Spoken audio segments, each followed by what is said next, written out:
Hello, I'm the Duke of Richmond from Goodwood. I'd like to thank everyone who attended this year's Festival of Speed. 150,000 people through the gates, hundreds of incredible cars, a new record up the hill. It really was an amazing few days. And for everyone involved, I can only say thank you and ask one small thing. Has anyone seen my keys? I think I might have dropped them. They're on a tweed keyring, and it says Lord March crossed out and Duke of Richmond written in biro. They're the keys to Goodwood, you see. And without them, I'm rather locked out of the place, as it were. It's a bit embarrassing. I've been sleeping for the past couple of nights on some hay bales, but they're getting taken away by the farmer chap from the village. Anyone at all seen the keys? My keys, the keys to Goodwood, as it were. I can't actually get in anymore. And no, it's fine. Not to worry. Look, I'm sure they'll turn up. Somebody is bound to hand them into lost prop. So, no, it's okay. Don't worry yourselves. We best hope so. They just turn up. Otherwise, the revival will be held in the church hall. Good. Okay. Fine. Pip pip.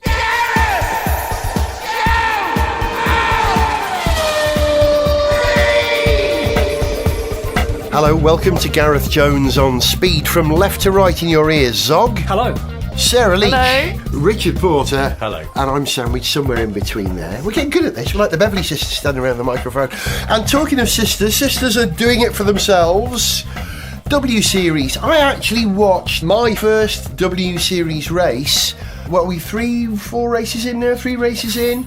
Yeah. I don't know why I've missed them, but I saw them just the other day. Yeah, it was great. Very good. It was proper racing. The field was a bit spread out. I was hoping that they might be a bit more on top of each other, but... Yeah, I saw the first couple of races and I thought it was good, proper racing. Nothing remarkable, but just good, solid racing, which is what you want to see. Yeah. You've been following it, Sarah, closely? I have. I've watched a couple of races, I must admit. I've not watched all of them, but I think it's a really good opportunity for the girls to not only develop their skills, but to be exposed a little bit more than what they had done before that. So you can call them girls. We can't call them girls. We've got to call them women. Women. Yeah. My mistake. They're women. No, but you can call them girls. Yeah, well, I suppose. I mean, I still call my friends girls. The girls. The girls. We go out with the girls. The girls. I say every time when you guys are coming around, the boys are coming around. That includes you. Yeah. All right. Well, Richard, are you a W Series convert? Yeah, I think it's been all right. I watched the first 2. I haven't seen the more recent ones, but yeah, it's fine. You're right. The field's a bit more spread than you'd sort of hope, given that the cars are supposed to be the same. And I mean, my main criticism is... It's all right. I'm still not sure, the broader thing about whether it should exist. I think I kind of settled on the belief that it shouldn't have to, but unfortunately, given the paucity of women in motorsport at sort of a top level, it kind of has to, for now. It's worth a shot. Yeah. Like it. But it's sort of, I've just been watching the Women's World Cup, and I'm not massively into football, but I really enjoyed it just because there's been a bit of household rivalry at home, because my wife's American, and obviously the US team are now title holders and best women's international side in the world. You saw the England-USA semi-final. England equalised to make it 2-2, and the goal was disallowed for being minutely offside.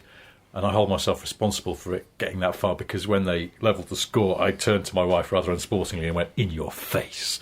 And then her reaction when it was disallowed was, "Yeah, I know, so it's my fault for being smug and rude and an ungracious equaliser." Watching the Women's World Cup, and you sort of go, I'm glad that there's, sort of getting recognition of women's football amongst football fans, and some football fans I know going, it's actually pretty good. The football is good. They're playing decent football. People are enjoying it on the basis of it being good football, and not thinking, they're men and they're women.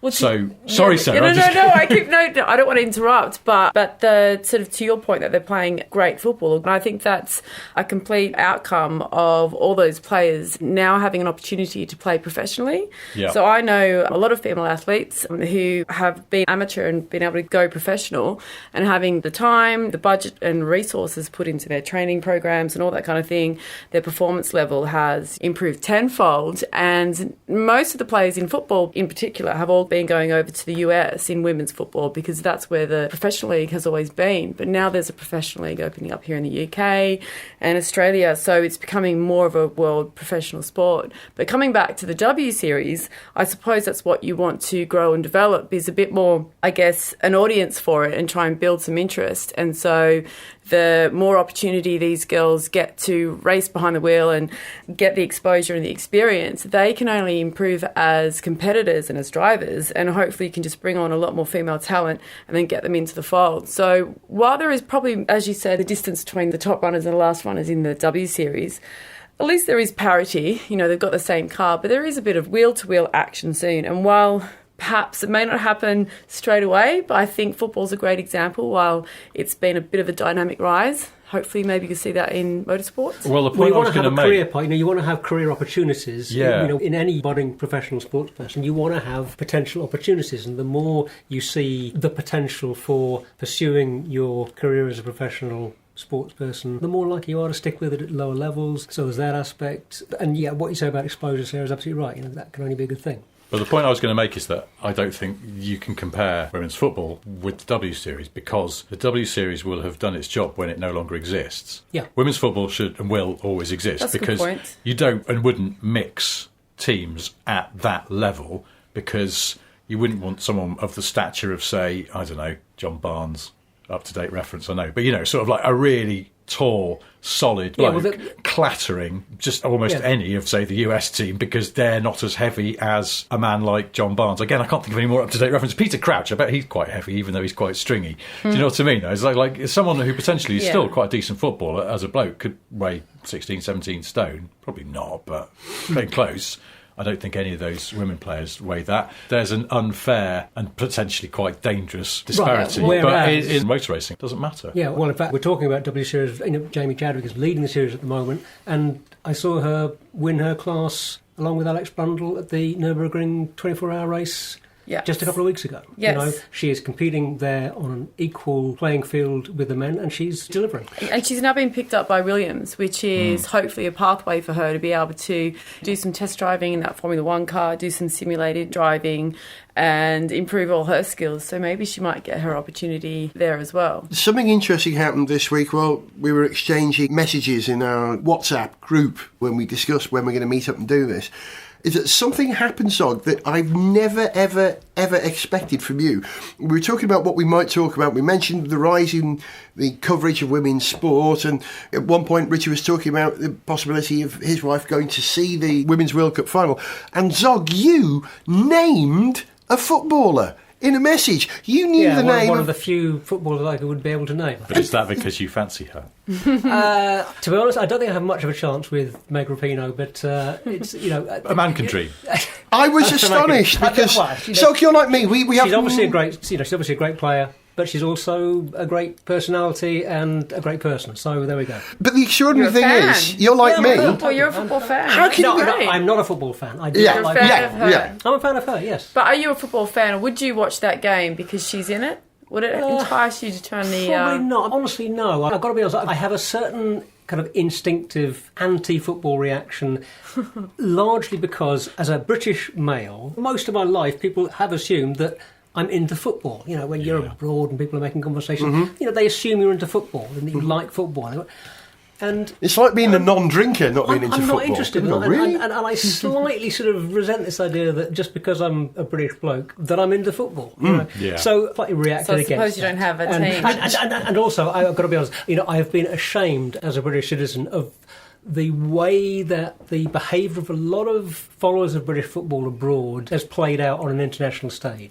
There's a lot of behaviour associated with British football fandom that I cannot stand.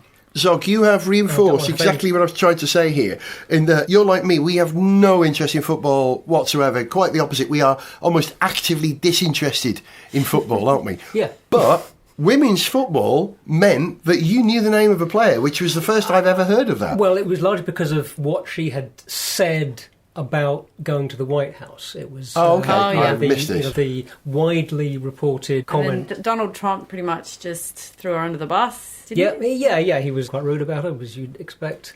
And in fairness, you've probably heard of David Beckham, haven't you? Or, I've heard of David Beckham, and he seems to be a terrific chap. I'm not sure. I could do an impression of David Beckham, but I don't know who he plays for. Other football players I think of, Albert Camus, well-known goalkeeper, of course. No idea what he's talking about. Yeah. Albert Camus, French novelist. Albert Camus, I believe he used to play in goal for Morocco or something. No, really? I think so. Oh, okay. I don't know. I haven't got a Really, Descartes. He used to play left back for Saint-Étienne.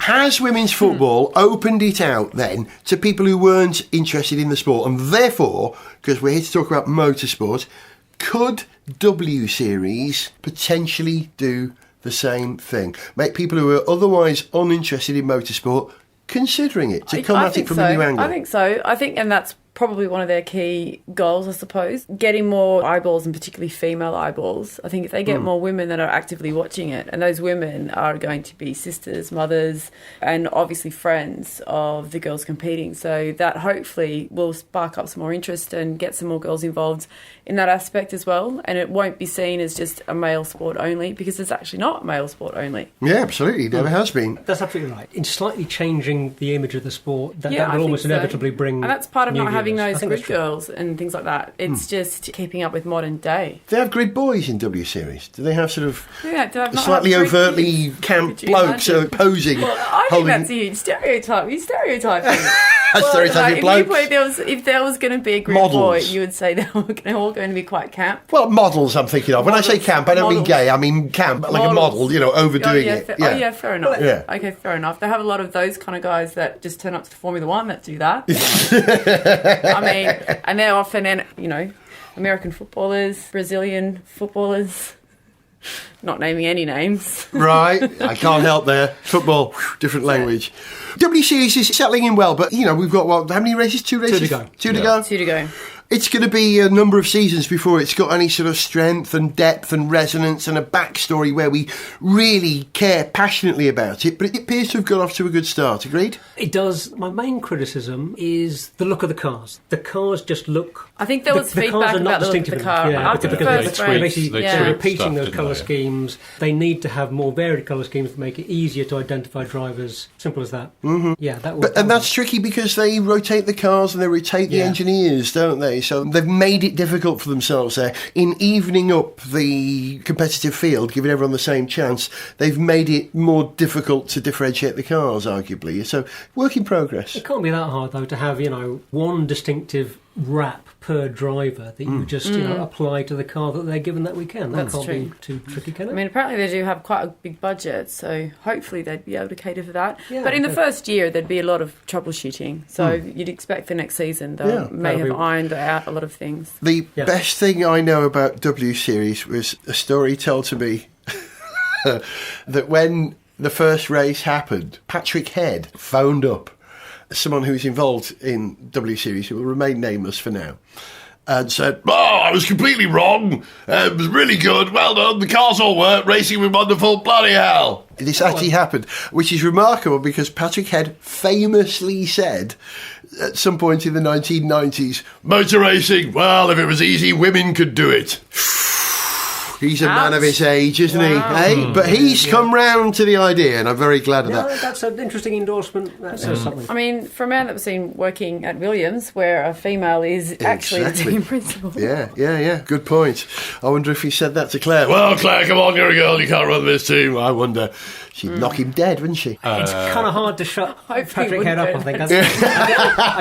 I doubt there are many situations in which he wouldn't speak his mind. Hey, now listen, you mentioned the Nurburgring 24-hour race dog, which you were lucky enough to go to. Oh, well, yes. Great Come on! Tell me about it. Tell me why it's different, in one sentence, to Le Mans. Why is it different? In what way is it different? It's bigger, it's more bonkerser, and it's more German. Bigger in that there are more entries? Bigger in every way. Except for possibly... actual attendance numbers, not quite sure. But it's, certainly the same ballpark. And you're talking 200, 250,000, I think, it's about the same. For each event. Yeah. But it's a bigger circuit. Obviously, it's a longer circuit than the start. It's a tougher circuit. It's more up and down. It's narrower. You couldn't race prototypes there. It's more German, and I mean that both in the sense that Le Mans is an international event. It's part of the WEC. People come from all over the world. You get a load of Brits, you get a load of Danes in particular. It's a very international event from a spectator point of view and from a competitor's point of view. The Nurburgring race is much more German. The spectators, it's a much more German crowd, fewer Brits, fewer folks from really anywhere else. And the race is part of a domestic series. There's no international aspect there. You ever been tempted to go, Richard, to the N24? I never have. I mean, I think it sounds like quite a giggle. It absolutely is. And when I say it's more bonkers, I mean, I wouldn't say Le Mans is buttoned up in any way, but the Nurburgring 24 Hours is kind of an easier going event, both in that as a spectator, you've got much better access to the pits and the paddock before the race. I mean, you can literally walk through the garages. A couple of hours before the race, you could walk through the garages and everyone's, the teams are getting ready. And you weren't tempted just to put a race suit on and jump in a car and compete, were you? A little bit, but, I'm not sure I want to fight a big, burly German racing driver with his helmet and suit. I imagine that's not going to end well. This race has an aura of, I don't know, lager and sausage, bratwurst about it. There was definitely plenty of lager and many varieties of sausage and many varieties of music blasting out from the temporary structures that different groups of fans have built trackside. So again, when I say it's a kind of loose thing than Le Mans, whereas at Le Mans you're either watching from grandstands or various spots around the circuit on grass banks. At the Nurburgring, you've got groups of friends who have turned up a week beforehand and built themselves a 3-storey structure using scaffolding, timber and other materials. They've got, the barbecue and the party area on the ground floor. They've got the DJ booth on the second floor, and then a spectator deck above that. Wow, it's like the Red Bull Energy Station. And they're partying in a very friendly, easygoing, happy-go-lucky way. It's a terrific vibe. Really great atmosphere. Different to Le Mans. So it's different. I couldn't say that the Nurburgring 24-hour race is better than the Le Mans or that Le Mans is better than the Nurburgring race. They are different. But I think if you're a fan of endurance racing, I am 100% convinced now that the Nurburgring 24-hour race is one you've got to check out. If you're into endurance racing, go check it out. You will not be disappointed. And having done it this year, do you feel the absolute need to be there next year? Because when you go to Le Mans, you think, I've got to be here next year. If you go once. Well, I felt a little bit less like I need to be at Le Mans next year after a particular link that Richard had shared recently. But we won't go into that. There was just what? You shared that link to a spectacularly awful bit of copywriting, marketing, the most awful bit of marketing. What? Tell me this. What? I mean, it's just ridiculous cockwomblery. Really, wow, that's a new word. I've since gone in a bit deep on that. I mean, it was so badly written. What, written on behalf of Le Mans or written on behalf of? It's a guy who went on a trip with a sort of convoy of 3 Ferraris, organised, I think, by Ferrari PR out of the UK. They did a road trip down to Le Mans, and he wrote this thing for a kind of lifestyle blog. Well, it was for a clothing company. I think it was on their website. Yeah. And it was sort of endless references to which jacket he was wearing at any given point. I have gone in a bit deep on this guy because I did a bit more searching around about what he's all about, and I started to smell a rat, and I found out that he ripped off someone else's copy and another thing that he published, which I think is just like the most unforgivable thing that you can do if you're a writer or pretending to be one. And after that, it was just like, right, I'm putting my gloves on now because you've had it, sunshine. That is intolerable to me. No one ever rips off another writer and expects to get away with it. That's just arrogant or stupid or both. And can we add incompetent? Because it wasn't. It's incompetent. This thing about Le Mans is the single worst piece of writing I've read this year. It was just appalling. We shouldn't go on with this, but we have to. It just came across as so smug with a complete lack of self-awareness. Oh yeah, it's tone deaf. It's not aspirational. It's just obnoxious. That's the thing. There's a fine line between the two, I'm sure, but. No one reads that and goes, I wish I was in your shoes. Just go, I wish you fallen into you don't a pit. really think, yes, I want to wear what you're wearing, I want to drive what you're driving, I want to wear those sunglasses. You think, no, I don't want to do any of the stuff you're doing because I do not want anybody to mistake me for anybody like you. Wow, powerful, nicely concisely put. Wow. And so has that coloured your view of Le Mans? Is this what you're saying? No, I love Le Mans. You quite love Le Mans. But I suppose it nudged me a little bit towards the Nurburgring 24-hour race in that Le Mans, it's almost too easy a peg to hang certain sort of lifestyle things on or certain ideas on. It's just a little bit too sort of accessible in a way. Influency. Ambassador. You should read it. It's worth reading. But I think there is a wider point. There is that sort of Le Mans so well established now that it sort of has become, if you like, a sort of Instagrammer, influencer kind of draw. Same way, say, the Goodwood events, the Festival of Speed and the Revival are. And I have heard from people before that the Nurburgring 24-hour race is sort of like Le Mans was 20 years ago. So 20 years ago. A little bit less unaffected. Yeah, a bit more laid back and a bit more authentic, maybe. I'm a bit more hardcore in that you're there because you like endurance racing and you're going to really sort of go for that angle first. Rather because you want to because you want to be seen and you want to make sure you can try out all the jackets. Right, yeah. I don't like to do a comparison, but there is a music festival that's very popular and they refer to it as the Influencer Olympics because people go there just to be seen with their outfits. Have you heard of Coachella? Coachella, yeah. Coachella, yeah. So would you say that Le Mans is now coming towards being... Is it the... No, it's... No. It is still the Glastonbury of motorsport rather than... the Coachella. Yes. Okay, then what would you call Goodwood? I thought that was the Glastonbury. That's Coachella, I would guess. You reckon that's Coachella? I think so, a bit. It's a nice day out for the family, though, Goodwood, isn't it? But it's still beautiful. Well, and there is still this thing that any year you go to Goodwood, you're going to see some quite special machines blasting up the hill, which you are not going to see anywhere else. Whereas, with something like Coachella, you're not going to see a band there who you haven't seen anywhere else, and you couldn't see anywhere else. You're not going to get that exclusivity. Yeah, however annoyingly influencery it might get, Goodwood is going to retain that special something. So, one last sentence, a very brief. If you had a choice, Zog, between the N24 next year or Le Mans, which one and why? Short answer. Why the hell do I have to make a choice? Is the correct answer.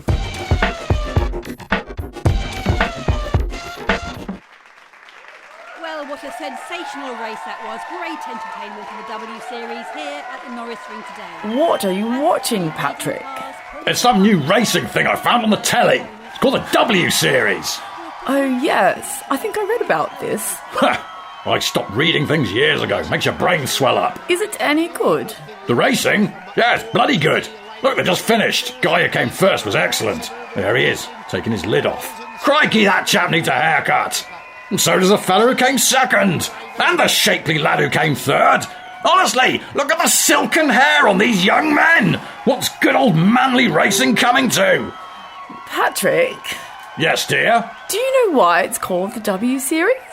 I don't know. It's a series for women.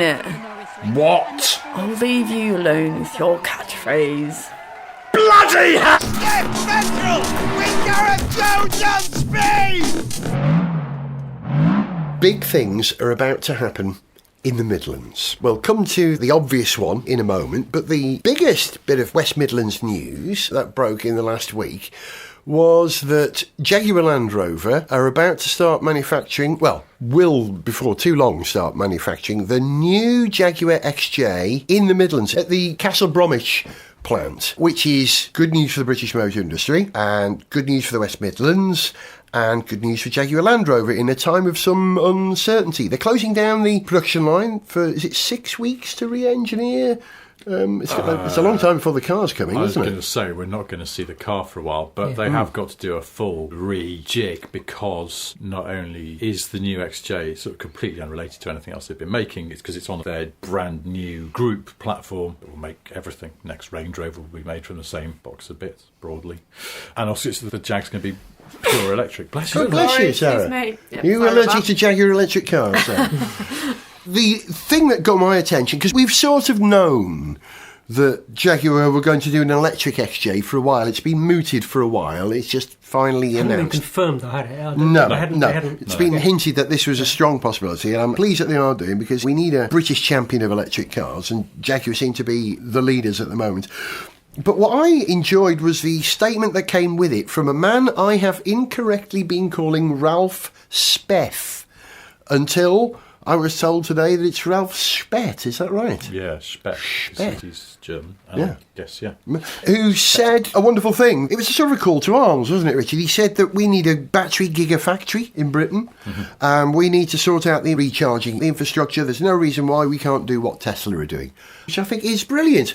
why haven't we got a high-speed recharging infrastructure that's as easy to use as a Tesla supercharger network in the UK? And if someone who's the head of the biggest British motor manufacturing firm says that, hopefully someone will listen. Yeah, I mean, it is happening. They're putting in new chargers all the time, and there's some, what they call Ionity is the company that's putting in some super fast ones. The first one's open now. Can't remember where it is. Milton Keynes, maybe? But yeah, the problem is that Ecotricity have got the lockout on motorway service areas, and Ecotricity, as I discovered, having had a couple of electric cars, a bit rubbish. Crap. Yeah, I agree. They're not even that good. But what the others are doing is putting faster chargers near motorway junctions, so you can sort of pull off and go to a cafe or something, or a hotel, and get a coffee and do a 30-minute juice up or what have you. But it's still annoying that the place where you just typically pull off a motorway to have a waz and get a coffee is locked out at the moment for this Ecotricity stuff that doesn't often, in my experience, work very well. But it's changing. It's just it could do with changing a bit faster. How would you find those charging stations? With like a digital app or ZapMap? Yeah, ZapMap's really good on your phone. Right, okay, or also, a lot of electric cars, they'll find, if you just go, guide you to it. Find me a charger. Oh, right, the problem is because okay. it sort of works like a sat-nav, it'll find you the nearest one. The nearest one might be one of the less good ones. But they'll usually show you all the ones within a radius, and you just kind of have to pick it. But yeah, if you can get on the ZapMap app, it's good because it shows you, you can tell it, only take me to 50 kilowatt chargers or faster. Really fast ones of this company. I mean, part of it is also it's all a bit you like on status of charges. So if somebody's just gone to a charging point and they found that it wasn't working, they can update the ZapMap status, and then everybody knows that. Save somebody else's time. Yeah, exactly. So it's all quite good in that respect. Yeah, since we talk about the charging network, whilst it is evolving and improving and needs to get better and bigger. One of my takeaways from our trip, Gareth, in the Hyundai Kona to try and break the record for Landon to John Grote in an electric car was that actually the network is pretty good. It's not perfect, but it is pretty good. And if we can go all the way from one end of the country to the other, charging up all the way really without any difficulty, the reasons that we didn't manage to break the record were more to do with choices that we made rather than any problems with the charging network. Yeah, one of my takeaways was the network is pretty good. You've just reminded me of something which I'd forgotten about the Hyundai Kona. I remember we discovered this. It's called something else in Portugal. Yes. Yes, we've had this conversation. Yes. Yes, we have mentioned it. They can't call it the Kona in Portugal because Kona is a Portuguese slang word for something. Sarah, cover your ears. It's the very worst swear word. Oh, okay. Oh, right. But spelt with a K. Wow. Well, now I'd forgotten about this because... Did you talk about this? You didn't talk about this when you did your record? No, but we have mentioned it on the programme. Alex Goodway told us. Yeah. I saw a mate of mine, Miguel, yesterday, who's Portuguese, and his daughter and my daughter are friends, and I haven't seen him for a while. And he went, I have to show you something. And he pulled his phone out and he got a picture of the back of a Kona. He went, my neighbour has just bought this car. Look at this. And he zoomed in on the badge. He went, you know what that means? And I went, oh, I do know what that means. And he went, it's insane. Why would they do this? And he was like, I can't believe it. Because the thing is, he didn't know about this. He walked out of his house. Imagine you walk out of your house and you see your neighbour's bought a new car and it's called the Hyundai. Oh my God! Why didn't they check this? Gets you noticed. It does happen. And there's a company in Belgium, isn't there, who specialise in coming up with names for cars. Twingo is one of those. I'm trying to think of some of the others that they've come up with. This is a problem. Anything you're going to market all over the world, it's probably quite hard to come up with a new name for something that isn't rude somewhere. Well, for instance, when Ford were going to release the they hadn't looked into that. My point precisely. Yeah, they hadn't really thought about it, have they? Sorry, we've gone major off topic. One more thing about the Kona trip. I can't remember ever doing an episode of Gareth Jones and Speed where random people who are not interested in cars have come up to me and said, I listened to your Land's End to John O'Groats programme. That was fantastic. I followed the trip live. It was amazing. My heart was in my mouth. Thank you, people, for listening to that. It was a daft idea and we had great fun doing it. And I'm amazed that we managed to reach outside of Carsphere for that. Job done, which is amazing. So it shows that people are still unaware of the state of electric cars. This is what this told me. People had no idea this was possible and this is how you might do it. And that people who are driving electric cars are perhaps not even early adopters, still regarded as pioneers at the moment. So which is why it's so important that Jaguar, a firm with a huge profile, have made such a massive commitment. Do you know what? It's funny. I realise now they should have written full electric somewhere on the I-Pace. Because the number of people, like my neighbours, all my neighbours have been talking to me about since we got our I-Pace. Because it's a striking looking car and ours is bright blue. But then people go, oh, so you plug it in? Yeah. And I go, yeah. And so where's the engine? I'm like, well, it's got electric motors. Well, just electric motors. Yeah. It's just electric. Yeah. Oh, no one's got any idea. I don't know why they don't think that. I think people, if they know electric cars, they go, oh, it's Tesla, maybe like the Nissan Leaf or something, or Renault Zoe. They're not really sort of aware of what's going on because normal people aren't that's funny, into cars. Yeah, I mean, I suppose in a way you can see that cutting both ways. On the one hand, you do want people to notice that it's an all-electric vehicle. But on the other hand, there's a case for saying that you want electric vehicles to just blend in with everything else and be noticed and not seem like anything, weird and special or unusual. But it's sort of, at this point, I don't know, it feels like maybe they should have played up the virtue. Yeah, it says EV on the back, but a lot of people don't really know exactly what that means. Yeah. I mean, I wouldn't know, because, I don't drive a car in London, but yeah. I mean, I do obviously know that Jaguar are manufacturers of electric cars. But from a mile away, I wouldn't be able You wouldn't be able to tell. It's because it's got a grille. If it didn't have a grille, that would be another clue. I don't think people know. People don't know that kind of stuff necessarily.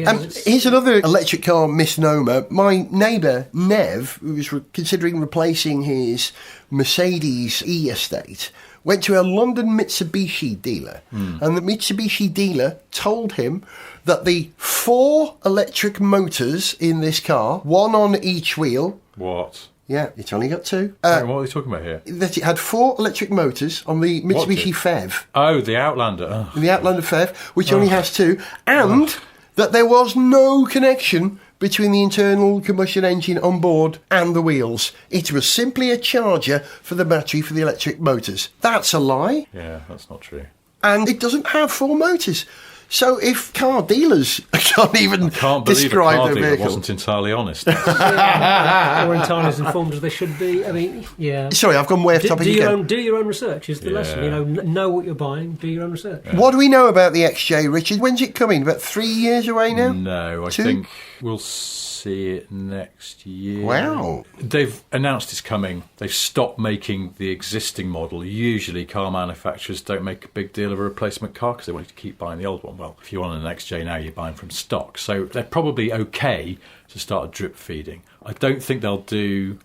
Maybe they will do a concept, sort of... Like Jag have a great history, actually, of doing sort of thinly veiled production cars. The F-Pace and the I-Pace and the F-Type and the old XF all arrived as concept cars and then became the real thing, and everyone knew sort of what was going on. So they might do that. I think we'll see it sooner rather than later, at least get hints about it. I mean, they've already confirmed it's going to be electric. I think there's some other things about that car that might surprise people a little bit. Hovercraft?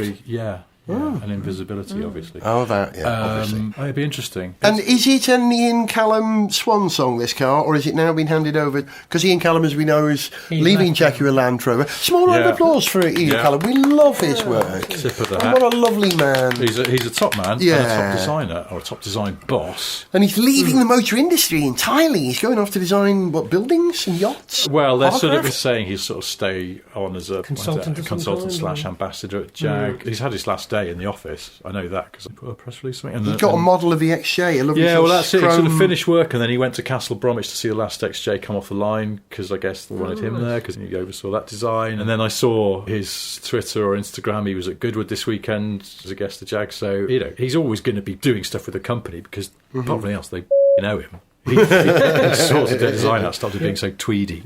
And I don't know what he's going to do next, but I think he's got lots of plans. But no, this won't be his last design because I think the XJ will be signed off by now. But then think about the lead times on cars. They've kind of set the themes and in some cases signed off cars for stuff that you won't see for 5 years. So no, I think there's all manner of stuff that Jag have been created under Ian Callum. Plus, the guy who's taken over from Julian Thompson has been there already as sort of Callum's lieutenant. So this should be pretty smooth and quite a lot of continuity anyway. You won't see the join, I would imagine. It's not like when a car company gets a new design boss from outside. And I did a story about this once on Sniff Petrol because the first thing they do is they sort of tacitly dump on their predecessor because they'll arrive and go, what I'm going to do is I think it's time for us to really freshen the design language. And what they're saying is that whole bloke was crap, so I'm going to do it. There won't be any of that. I think it'll be a slow Tell you what, do we think Jaguar need to do what VW are doing, and that's spearhead their transition to electric cars with PR beyond being in Formula E and the I-Pace Challenge? VW are getting loads of attention. For instance, the VW ID.R broke the record at Goodwood last weekend.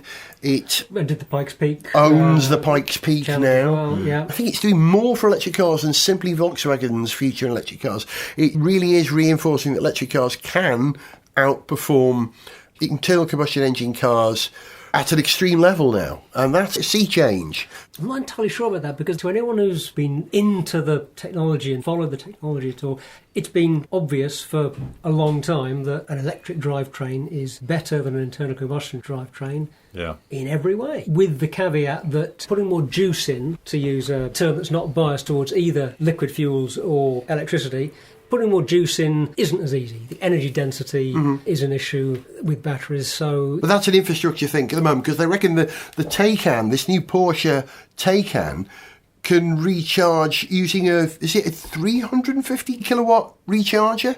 That's an incredible rate. And they're building a 450 kilowatt one in Germany now somewhere, where they have to cool the recharging cables to make it possible. That's very much tricky. That's very much a sort of technology demonstrator, though, rather than something that is going to be rolled out, widespread. Because when you're moving that much electricity, you've got some quite serious challenges in terms of the cables that you're putting it through. Hence the cooling.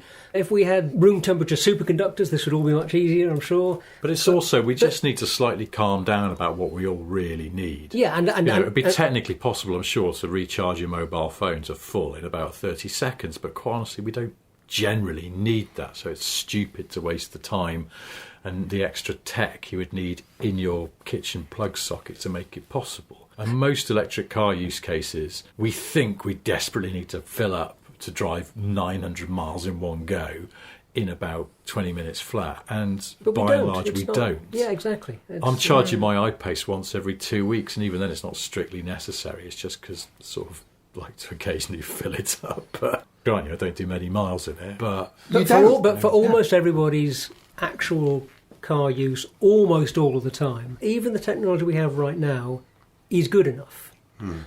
Sure, there are some cases, few people, some of the time, where, you are going to bump up against some limits, and maybe a hybrid rather than a pure electric is something you would need to have, but that's not true for most people. And the range anxiety that most people express is a bit misguided, it's a bit misplaced. Talking of hybrids, the other big news for the West Midlands is that this weekend it's the World Hybrid Championships, or as it's known to everyone else, Formula One, the British Grand Prix. Who's going? You going, Zogno? No. Sarah, you're not working there this year now? No, not yet. I can't because of other commitments. Mr. Porter, you're going, aren't you? Yeah, I'm going. I'm on a blank. So I'm Good. going. Good lad. Yeah. Well, I think I'm going. I just realised before we started recording, and my wife's going as well because she's working. She's driving the Williams. Just letting anyone have a go these days, because it's got to be better than what's happening. I don't think the problem's with the drivers, if I'm honest. Really. I'm not sure. I don't know. George Russell's tremendous. Jack Russell Russell might be a little disappointed, but George Russell's doing great. He's tremendous. It's old Kubica I'm a bit concerned about. Anyway, I might be going if I realise that I've booked our childcare for the wrong weekend, which I think I might have done. Well, Richard, if you can't make it, I could probably clear my schedule this weekend. You're a trooper, you really are. Just to be clear, when I say clear my schedule, I do not mean for babysitting. Damn it. Sarah, are you excited about the F1 season? The next race is coming up. Are you really engaged in, who could win? Or do you think it might be, I don't know, Lewis Hamilton who might win this race, for instance? That's a good point. I mean, it's been a bit too predictable, hasn't it? Although last weekend we did have quite a duel, didn't we? And it wasn't a Mercedes driver. It was Ferrari and it was Red Bull. And Max Verstappen, it was a good story, actually, because he had a terrible start. And a good story for Honda. And he recovered. Blimey, Honda must have... I think they've had a bit of a drought, haven't they? They certainly have, yeah.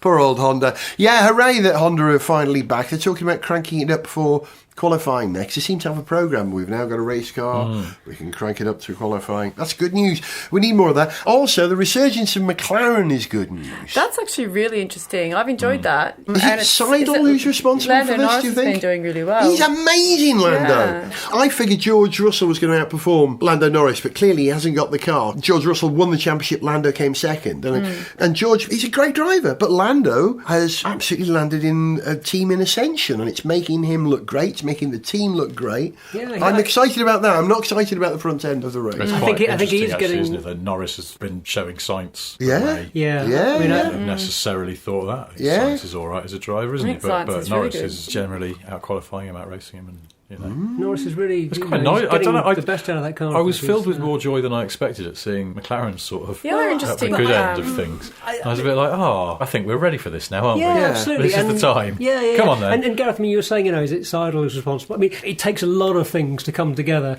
for any team to make those steps forward and get back into a competitive position. There's no magic bullet, is there? Yeah, exactly. And to be honest, I wasn't sure whether switching away from the Honda engine was actually the right thing to do, because it seemed inevitable that Honda were going to get their act together before too long.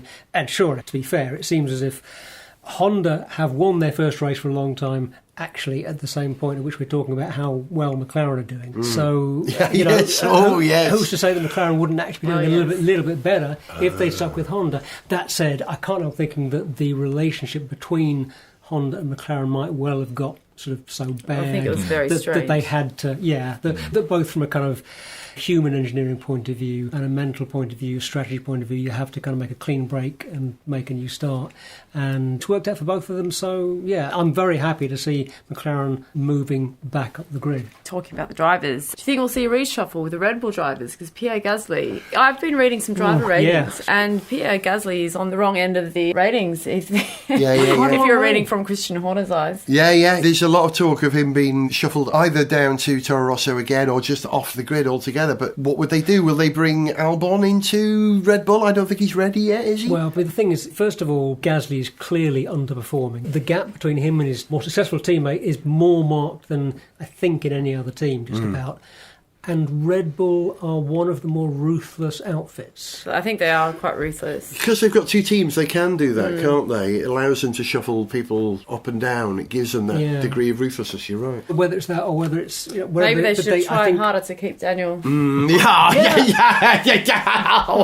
love the expression. I wish you could see the expression on Sarah's face when she said that. That was the best I told you so expression you will never see on a podcast.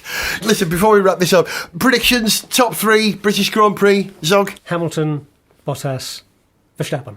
In that order? Yes. Sarah? I'm going to go Leclerc because I really want him to win. Okay. And Hamilton and probably Bottas. Interesting. I mean, it's predictable, but, Occasionally, Ferrari do well at the British Grand Prix. Yeah, I just want to see Charles Leclerc. Yeah, we've had Schumacher win and we've had Vettel win, haven't we, at the British Grand Prix? So that's an interesting one. I'd be happy with that. I love Lewis. I love the way he owns Silverstone. There's some things I don't love about Lewis, but if it wasn't Lewis winning this time round, I wouldn't be unhappy with that. So, boy, what would I like? Yeah, I'd like Leclerc and Vettel and Gasly. That's not what is going to happen. That's what I'd like to happen. That would put the Spaniard in the works. Unless, they'll do a Formula E from last week and have a big pile-up. Yes, anyway, more crashing. There's not enough crashing in Formula E. Richard, your prediction for the British Grand Prix? Hamilton, Vettel, Hamilton again. It's his home race and he gets 2 goes. You've been listening to Richard Porter. Goodbye. Zog. Goodbye. Sarah. Goodbye. And I was Gareth. And the next episode of Gareth Jones on Speed will be a first. It will be unique. It will be something that has never happened on this programme before. And I won't be in it. See ya. Or rather, I won't see ya. To send us an email, see pictures, get song lyrics, join our Facebook fan site, follow us on Twitter, or to find out about sponsorship opportunities, go to garethjones.tv. Gareth Jones on Speed is made in London by Whizbang. Gareth Jones on